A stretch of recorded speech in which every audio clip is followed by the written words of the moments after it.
This door you see here has been making a lot of noise that can actually irritate you. But now when you open it, let's see. Do you feel?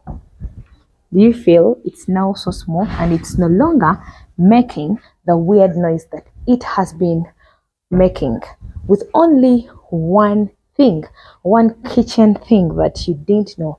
Your door will literally stop making that kind of noise.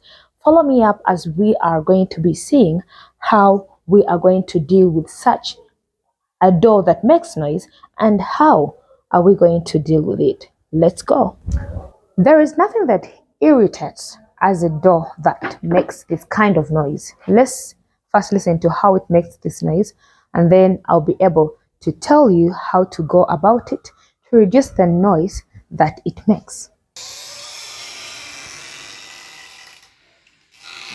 I think you've heard. So if you're seated near a door that is making such weird noise, it will literally irritate you. It will literally push you to even change where you're seated or what you're doing because of the sound that it makes.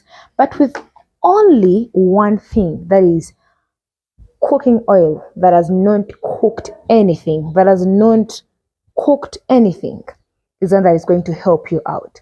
What you're going to do is get your cooking oil, get your brush, and then put your cooking oil on the brush, and then after putting it on, go on putting the cooking oil into these locks that were put into your door.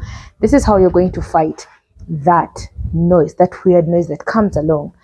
I know you didn't know about this, but I think I've helped you out, and share the video so that it goes on to different people, so that those different people also get a solution to that kind of problem. Be it the indoor doors, be it your gate, be it anything, for as long as it's a door and it keeps on irritating you with that weird noise. That is how you're going to be helping out yourself, by using unused cooking oil. Do not use the one that you've used to cook, but the one that you haven't used to cook anything. That is one that you should use. So anyway, I love you all. Subscribe to my channel because more is coming. Love you guys. Bye bye. See you.